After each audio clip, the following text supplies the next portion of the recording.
Bago natin umpisahan ang kwentong katatakutan, ay nais ko munang batiin ang bawat isa na sana ay nasa mabubuti kayong kalagayan saan man panig kayo dito sa mundo naroroon.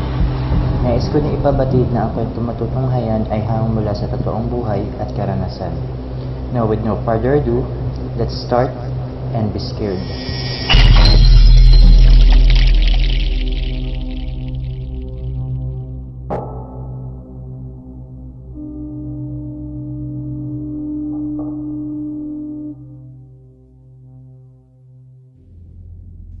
Magandang araw po sa lahat ng mga nakikinig.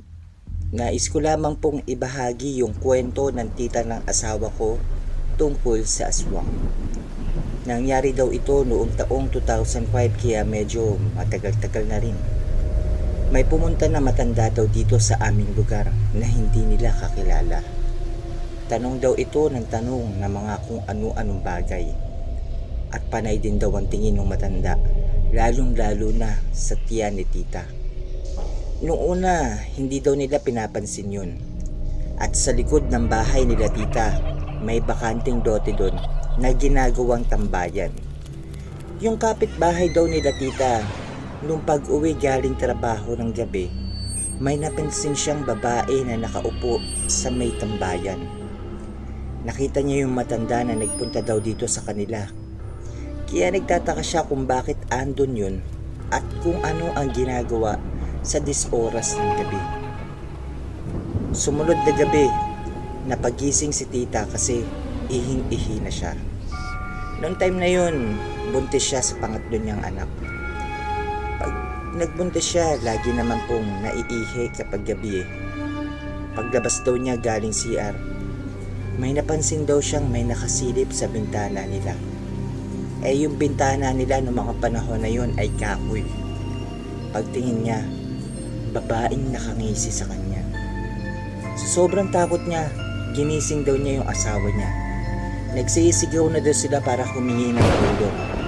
Sakto daw na napagising yung kapitbahay nila at nakita daw nila na mahaba yung buhok at pagkatapos nakalimbitin daw sa bintana nila yung babaeng aswang.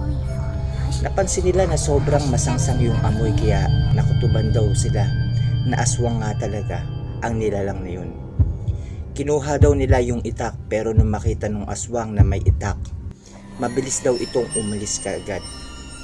Sobrang kaba ni tita nung araw na yun. Sabi nila, kapag may maaamoy o naaamoy ka daw na masangsang na amoy, yun na ang isa sa palatandaan na malapit na daw ang aswang sa kinaroroonan mo.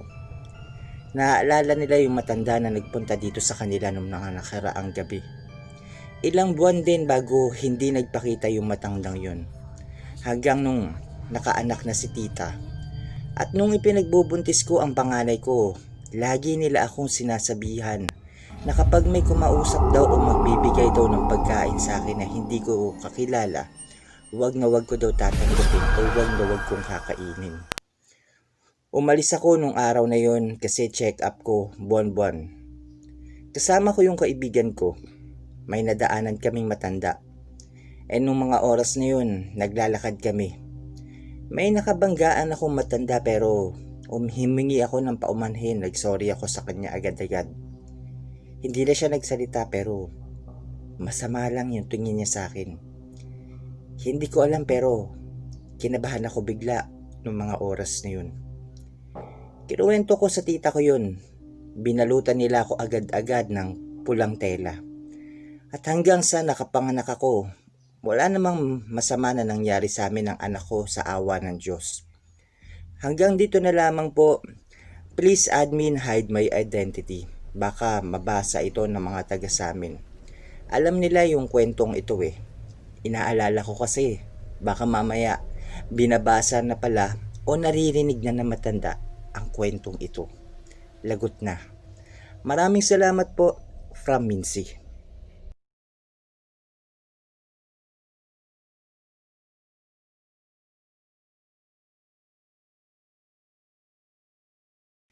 Magandang araw po sa inyong lahat. Lalong-lalo na po sa bumubuo nitong page na ito. Noon, Ang akala ng mga nakakarami ay sa mga probinsya lamang makakakita ng mga nilalang na kung tawagin natin ay aswang o tiktik. Pero sa paglipas ng panahon ay natuto na silang makisalamuha sa mga normal na nilalang gaya natin. Nais ko lamang ibahagi sa inyo ang nasaksihan ng kapatid ko noong ako'y nasa elementarya pa lamang. Alas 5 ng umaga gumising ang aking kuya upang maghanda sa kanyang pagpasok sa eskwela. Ako naman ay nasa kasarapan pa ng tulog dahil sa tanghali pa ang aking pasok noong mga panahon na yun. Inutusan siya noon ni mama na lumabas at bumili ng tindahan na may 10 metro lamang ang layo mula sa aming bahay. Noong mga panahon ngayon ay buntis ang tinderang si Aling Esther na siya ring may-ari ng maliit na paupahan sa ikalawang palapag ng kanilang bahay o tindahan. Hindi pa man nakakalapit si kuya, ay nakita niya ang isa sa empleyado ni Aling Esther na parang may sinisigawan at minumura sa paupahan. Ang ikalawang palapag ay may 4 na maliliit na kwarto at balkonahe bilang pinakasampayan ng mga naninirahan doon. Hindi agad nakagalaw si kuya. Dala na rin ng pagkabigla sa kanyang nakita. Isang lalaking may sabog-sabog na buhok, nanlilisik na mga mata at nakalabas ang dila na mahaba. Agad namang kumuha ng asin at buntot pagi yung empleyado na kapitbahay lamang nila. Tila hindi nasindak ang nilalang na yon kahit pa sinasabuyan na siya ng asin at tinatawanan lamang niya ito. At ang nasa ibaba niyang may dala namang kagamitan. Dahil sa narinig na ingay ay lumabas ang asawa ni Aling Esther na nasa ibaba lamang at kumuha ng baril. At dito ay tuluyan na nga umalis ang tiktik na iyon at hindi na nakita pang muli doon sa aming lugar. Nasa paligid lamang sila, kaya palagi tayong mag-iingat. From Steve.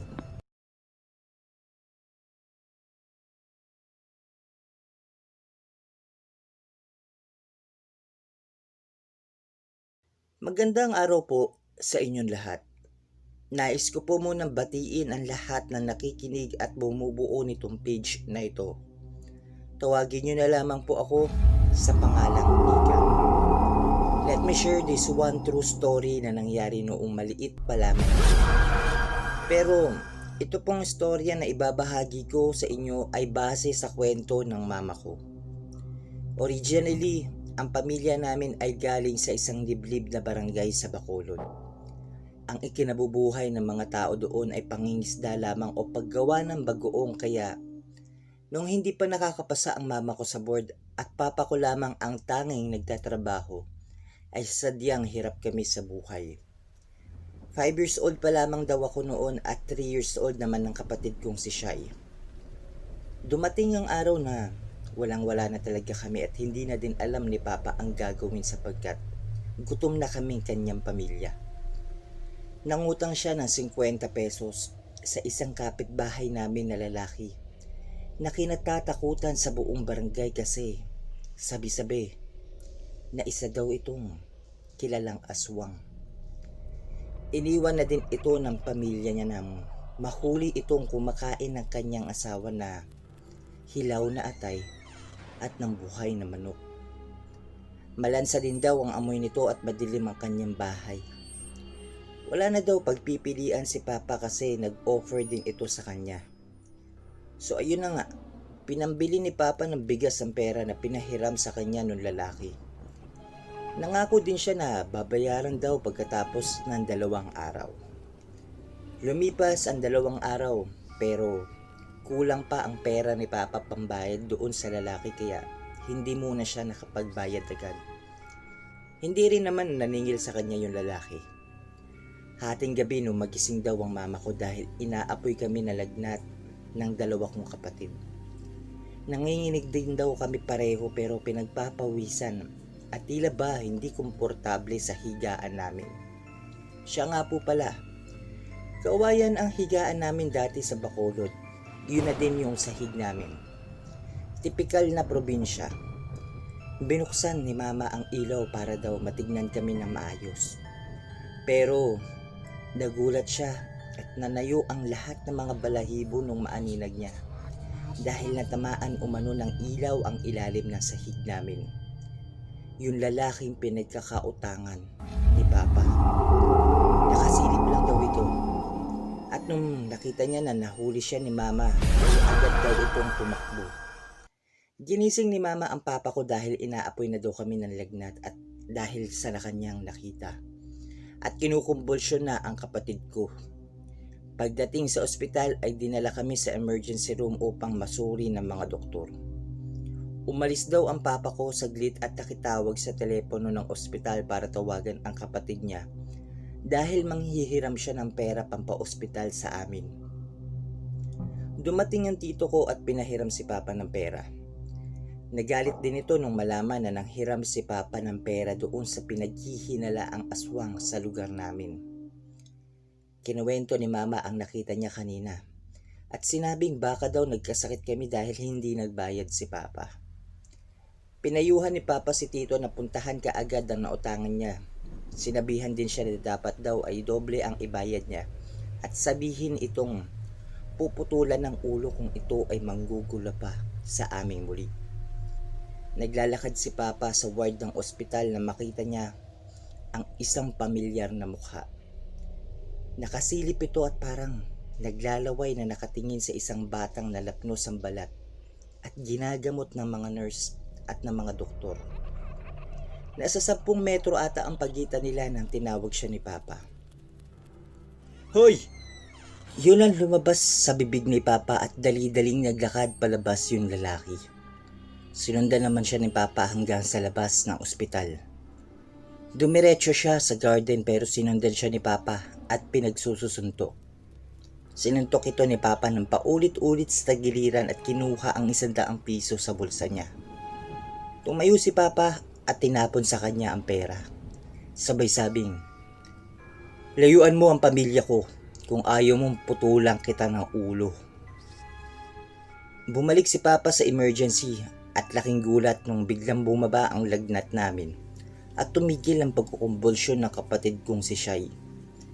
Pinalayas daw sa barangay namin yung lalaking yun kasi nahuli itong kinakain ng mga bagong panganak na tuta ng isang aso ng aming kapitbahay. Nakita ito ng mga residente at agad na pinagbababato. Hindi na ito kailanman bumalik sa nasabing barangay namin. Pinasok din ang bahay niya at bulahaw ang mga tao sa labis na langsa nito. Alam niyo ba yung Japanese shell na nakikita natin kahit saan? Punong-puno nun ang bahay niya at yun daw ang kinakain niya. Medyo nakakadiri si Kuya. Hanggang dito na lang po muna. Salamat po sa pagbibigay ninyo ng oras. Hanggang sa uulitin, from Nika.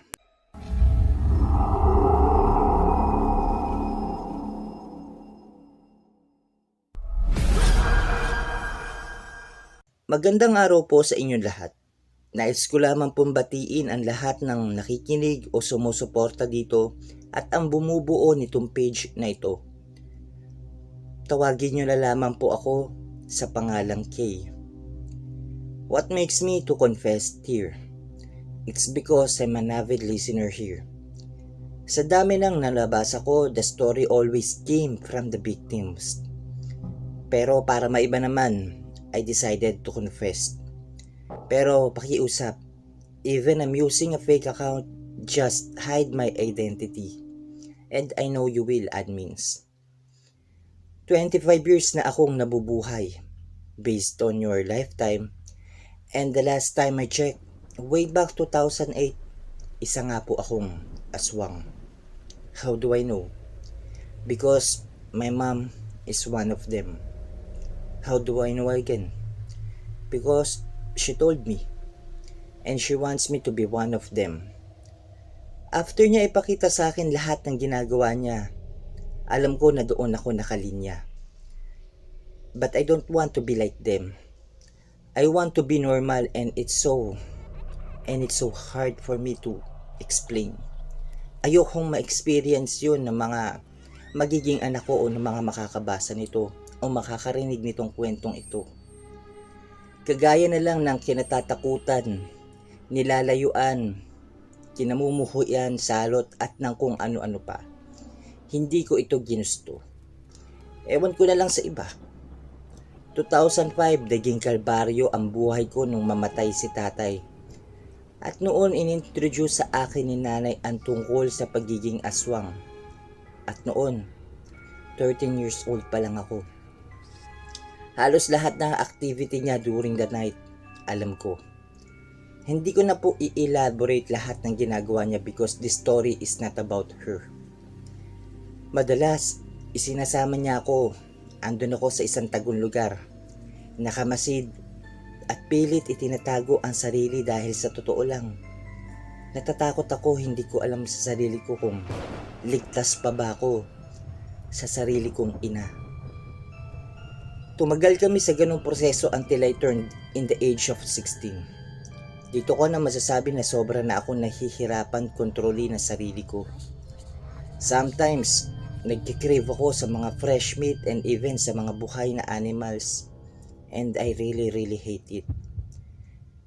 Do believe me or not, it doesn't matter. One time, hindi ko na napigilan yung sarili ko. Kumain ako ng buhay na manok sa kaligitnaan ng gabi. And I saw her. Nakangiti sa akin yung mama ko na para ba sinasabi niya, welcome. Doon ako natauhan at dali-daling umuwi at sumuka ng sumuka. Halos iluwa ko na pati butok ako. Diring-diri ako sa sarili ko noong mga panahon na yun. Pagkatapos ng insidente na yun, parati na kaming nagtatalo ni nanay. Parati na rin siyang galit sa akin. Pakiramdam ko hindi na ako ligtas sa sarili naming bahay. Parati na ako nakiki-sleep over sa mga kaklase ko which is sobra kong pinagsisisihan hanggang ngayon. Dala-dala ko pa rin sa alaala ko. Nagkaroon ako ng ka-close na babae, si Mia. Hindi niya po ito totoong pangalan. Sa kanya ko naramdaman na ligtas ako. Their family is an active servant of church in the town. At kilala ako ng family niya pero hindi nila kilala family ko. Only daughter din siya katulad ko at parati nila akong inaayang umattend ng mass. Dahil alam ko kung ano ako parati akong tumatanggi dati. One time, nagkaroon ng activity ang church nila na magpupunta ng malalayong lugar. Kasama ang parents ni Mia at magtatagal ito ng mga 3 o 2 gabi. Hindi siya sumama dahil may exam kami. At dahil mag-isa lang siya sa kanila, inaya niya ako na doon matulog sa kanila. The first night, maaga kaming natulog pero sa kalagitnaan ng tulog, bigla akong nagising. Yung pakiramdam na may nakatingin sa'yo. At pagbangon ko, doon ko nakita si nanay sa bintana. Nakangiti sa akin at hindi nagtagal, umalis na rin siya. Nakaramdam ako ng takot pero binaliwala ko. Nahiga na ako at nagpatuloy sa pagtulog. Fast forward. 2nd gabi. Friday night, huling gabi na wala ang parents ni Mia. Nagising ako na wala sa tabi ko si Mia. Agad akong bumangon at hinanap siya pero sa gulat ko, si nanay ang nakita ko. May dugo sa kuko at mukha niya. Palabas ng bahay, hinabol ko siya at itinanong kung nasaan si Mia. Sa halip na sumagot ay nginitain niya lang ako at biglang umalis. Takot na takot ako. Hindi ako makagalaw sa kinatatayuan ko hanggang sa nakarinig ako ng kalusko sa likuran ko at doon ko nakita si Mia na maraming dugo sa katawan. May hawak na maliit na rosaryo at papalapit sa akin. Humihingi ng tulong. Malapit na ako sa kanya nang makaramdam ako ng uhaw. Titig na titig lang ako sa kanya, particularly sa parte ng katawan niya na may dugo. Alam ko sa sarili ko kung bakit. Pero pilit kong nilabanan, labag man sa kalooban ko. Tinalikuran ko yung kaibigan ko at iniwan mag-isa. Alam ko mas makakasurvive pa siya kung iiwan ko na lang siya kesa ang lapitan siya. Yun lang ang alam ko para matulungan ko siya noong mga oras na yon at ang sarili ko. Umalis ako sa kanila nang wala sa sarili hanggang mamalayad ko lang na nakatayo ako sa harap ng bahay namin. Madilim at tahimik. Pumasok ako sa loob at napadaan sa kusina bago nagtuloy sa kwarto ni nanay. Doon ko siya nakita na nakaupo at parang naghihintay sa akin. Walang atubili na lumapit ako sa kanya at itinarak sa kanya ang kutsilyong itinago ko sa aking likuran. Tinitigan ako ni nanay at nginitian na iba sa mga una kong nakikita sa kanya. Ngiti ng isang ina, kasabay nun ang pagpatak ng aking luha. Hindi ko mahanap ang sagot sa aking ginawa, ngunit bakit wala akong maramdamang pagsisisi. Inakap ko si nanay, alam ko kasing huli na at wala na akong magagawa at mag-isa na lang akong lumuluha. Mag-isa sa gabing lagim ng aking buhay. Nilisan ko ang aming tahanan nang wala sa sarili. Naging palaboy. Hindi alam ang gagawin at halos mabaliw na ako noong mga panahon na yun. Tagpuan ko ang sarili ko, natitig sa tahanan ng Diyos. At alam kong hindi ako karapat-dapat sa tahanan niya ni minsan sa buhay ko. Hindi ko siya kinilala, ngunit napaisip ako. Kung siya ang may gawa ng langit at lupa, siya rin ba ang lumikha sa amin? Unti-unti akong naglakad papasok sa loob. Hindi ko pinakinggan ang mga naglalaro sa utak ko at sa unang pagkakataon sa buhay ko. Sa loob ng 16 na taon, natutunan ko siyang kausapin. Siya. Kung gumaan ang aking loob, nagliwanag ang aking isip. Napadpad ako sa DSWD noong mga oras na yun. Kinupkup ng ilang taon sa 4 na taon para magbagong buhay at makalimot sa nakaraan at makilala ang ating Diyos. Nakapag-aral po ako sa tulong ng mga taong may pakialam sa kapwa at ngayon ay nagtatrabaho na. At wala akong balak na magkaroon ng sarili kong pamilya sa ngayon. Sa mga taong nakasama ko at gumabay sa akin noong mga panahon na kailangan ko kayo, maraming salamat at mahal na mahal ko kayo. The last time I checked, isa akong aswang. But now, I can finally say that I'm officially signing off. Maraming salamat from Kai.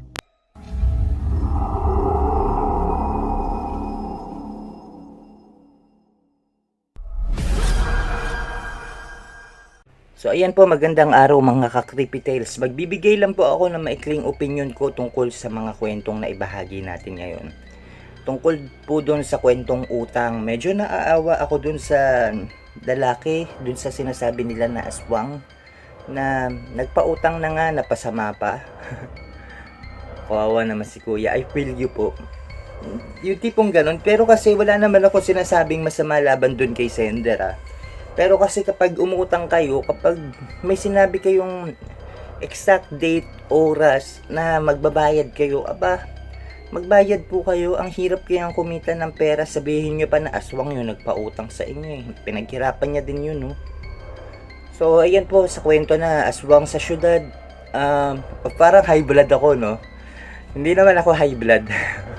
So, yun lang kasi sa akin mahirap po magpautang. Ang hirap kayang kumita ng pera ngayon, 'di ba? Tama naman ako, 'di ba? May point naman po ako, 'di ba? So, ayan po, dito sa aswang sa syudad, lagi kong sinasabi na hindi imposible na magkaroon ng mga aswang o ibang nilalang sa syudad, sa Manila, sa Quezon City, sa Makati. Meron nga ako na palagi kong binabanggit sa inyo na kakilala ko, nakatrabaho ko nga dati. Na ayun, hindi siya normal na tao. Oy, nalaglag. Na hindi siya normal na tao. Sabihin na lang natin na ganun. Huwag na rin natin sabihin na kung anong nilalang siya. Ayoko na mag-disclose ng kung ano-anong ng kung ano-anong bagay kasi mahirap na. At pati po dito sa ano tawag dito, do sa confession na panaswang, hindi naman siguro kailangan kitilin yung buhay ng kanyang ina. Siguro kailangan lumayo ka na lang, Miss Kai or Miss K. Kailangan lumayo ka. Sana pinakita mo na kaya mong magbago.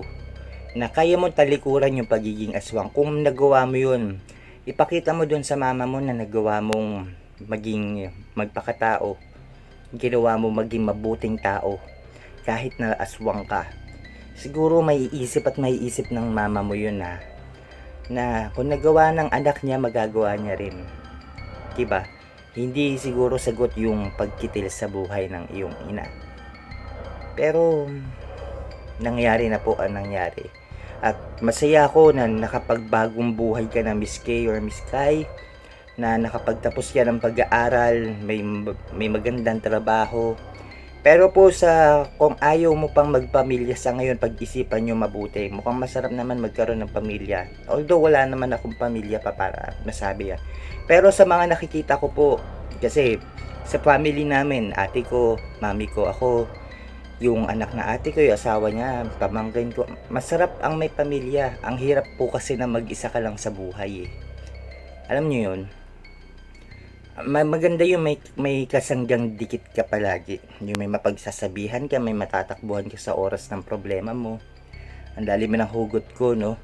At yan, nga po pala, doon sa kwento natin na trolls, yung kahapon nating kwento, kung sino daw yung senador na tinutukoy ko, aba, hindi ko po sasabihin kung sino yun. Kung naging presidente din ba daw yun, hindi ko rin sasabihin. Pero ayoko magsalita eh. Mahirap na po eh. Baka dalawin tayo ng kanilang mga tauhan dito eh. So ayan na po.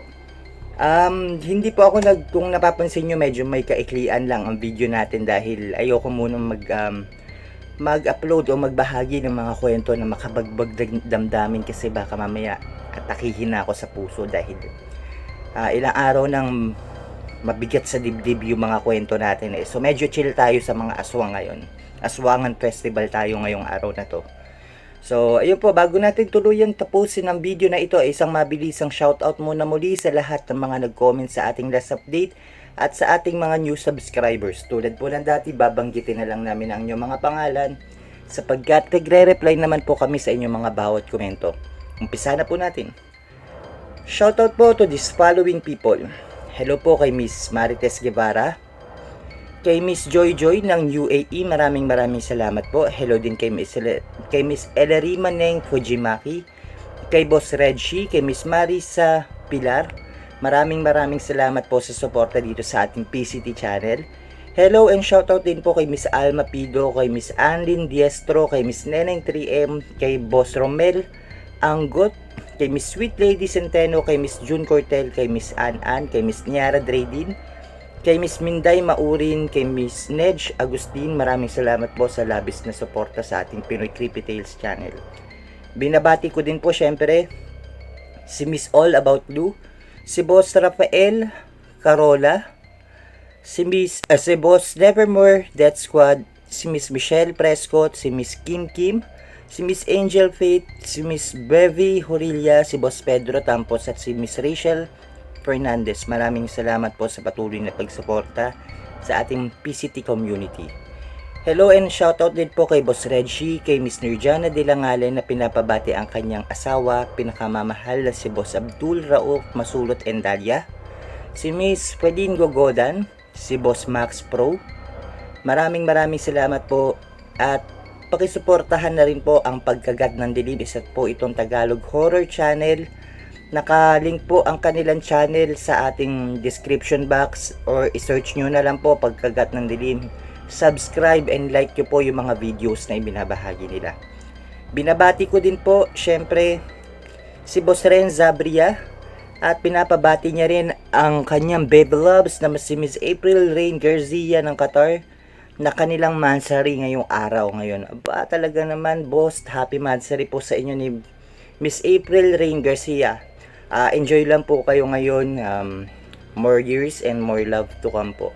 Niinggit nyo talaga si Miss Yazzie MT1 Hello din po kay Miss Agnes Newman ng Canada, kay Miss Virgo Joan, kay Miss Flory Villaruel. Maraming salamat po sa suporta sa ating PCT channel.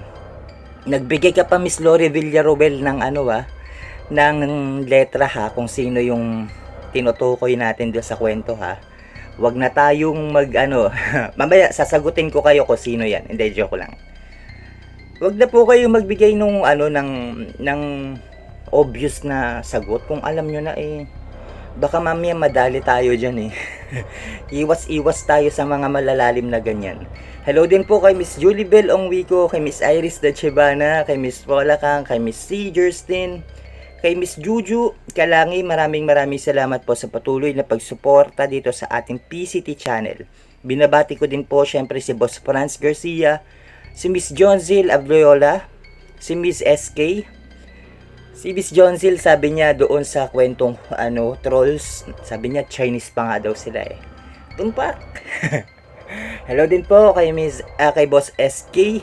Maraming salamat po sa suporta sa ating PCT channel. Binabati ko din po si Boss June Macachor, si si Miss Sandy Casono, si Boss Michael Marquez, si Miss Kelly Lee, si Boss Clea Figueroa, si Boss Mitos or si Miss Mitos Arte Game, si Miss RL Bardbook, the citizen of the world, sana all. Ingat po kayo palagi sa pagta-travel, Miss RL Bardbook. Maraming salamat po. Hello and shoutout din po kay Miss Jonalyn Blancad, kay Miss Delsky Love, kay Boss Jeff MC. Maraming salamat po sa suporta. Hello din po and shoutout kay Miss Elena Bonita, kay Miss Shakira Lucindo, kay Boss Disturb Spirit. Isa din po itong Tagalog Horror Channel. Baka pwede nyo pong suportahan. Nakaling po yung profile yung channel link, yung channel nila, nabubulol pa ako. Nakalink po yung channel nila dito sa description box ng video natin. Baka pwede nyo pong i-subscribe. Pakinggan nyo po yung mga videos na ibinahagi nila. Pang-unang-una pong link po yan, yung Disturb Spirit. O i-search nyo na lang po, Disturb Spirit po. Maraming salamat mga ka-Creepy Tales. Hello din po kay Boss Mitos Katungal. Malapit na po ang ating 10k subscribers. Maraming salamat po. Sige po, April po, wala pong problema. Hello din po kay Miss Alegria 1003, kay Miss Leia Padilla Junio, kay Miss Mirasol Harabe, kay Boss Rainier Madaoy, kay Miss Nelen Gonzaga, kay Miss Shahana Nor. Maraming salamat po kay Miss Elena Bonita, kay Miss Vicky Kobayashi, kay Boss Angel of Darkness. Maraming salamat sa suporta po. Hello din po kay Miss Nancy Araneta, kay Miss Ameros Ameroso, kay Boss Jello 0325, kay Boss Marichel, kay Miss Marichel de Guzman, kay Boss Daniel Canyanes, kay Miss Maria Pomoto ng Japan, at sa auntie nyo po at sa cousin nyo dyan. Maraming salamat po. Ingat kayo palagi dyan sa Japan. Binabati ko din po si Boss Radio 101 na isang Tagalog horror channel. Pa-subscribe and like din po ng mga videos nila. Isa din po itong Tagalog horror channel katulad natin. Hello din po kay Miss Rosalie Yoshikawa, kay Boss Bobby Ongsueco, kay Miss Zenny Gonzalez, kay Miss Milona Santiago, kay Miss Kelly Lee, kay Miss Zyril Malabs, kay Miss Lonely Angel, kay Miss Timmy Almogen, kay Miss Malu Colanza de Guzman, kay Miss Hazel Blanco, kay Miss Nia Vicente. Maraming salamat po sa suporta sa ating Pinoy Creepy Tales channel. Binabati ko din po si Miss Arlene Oxibilio, si Miss Jean Pineda, si Miss Elaine Panizales Ramos, si Miss Cutie May Reliora, si Boss Hiveness channel, si Boss Hiveness Kid channel. Maraming salamat po. Hello din po and shoutout kay Miss Jolina Padua, kay Miss Neng X Hunter Palaboy, kay Miss June Cortel na isa sa ating masusugid na taga-suporta dito sa PCT. Binabati ko din po syempre si Miss Maharot TV, si Boss Mark Sargzane o Mark Zerzien. Sana sa tama po yung pagkakapronounce ko. Hello din po kay Miss Joy D Alejo, kay Miss J Studio o Boss J Studio, kay Boss Tony D, kay Boss Poso Negro. Nagkakabulol-bulol na ako. Maraming salamat din po kay Boss Christian, kay Miss Mary Ann Villegas, kay Boss Marjim Belosilio, kay Miss Marichel de Guzman. Maraming salamat din po. Binabati ko din po si Miss Quatre Ving Dix, si Miss Miles de Guzman, si Miss Jennifer Ramos, si Miss Hawaiian Girl sa suporta sa ating Pinoy Creepy Tales channel. Hello din po kay Miss Shadow Black Azul, kay Miss Sweet Lady Centeno, kay Miss Buena Ordinado, kay Boss Delsky Love, kay Miss Sarah King na palaging updated sa ating mga kwento.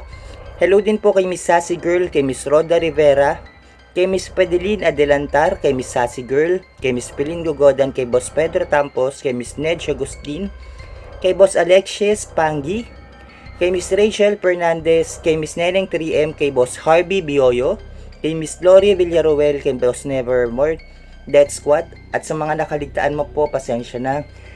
Ngayon po, pasensya na rin po kung mahaba na yung time duration natin sa dito sa shoutout, kasi po lumalaki na ang ating lumalaki na ang ating Pinoy Creepy Tales community, kaya humahaba po yung mga binabati natin. Pero wag po kayo mag-alala dahil lahat po kayo babatiin namin at hindi ako magsasawang i-shoutout po kayo isa-isa. Maraming salamat po. Hanggang sa susunod na takutan mga ka-Creepy Tales, God bless you all po. Maraming salamat sa mga nakikinig at makikinig pa lamang. Nakalagay sa description box ang email kung saan pwede kayong magpadala ng mga nakakatakot na karanasan at kababalaghan. Huwag po natin kalimutan mag-subscribe, i-share at i-like ang video. Comment down below para sa mga shoutouts sa next video. Until next time everyone, happy Creepy Tales!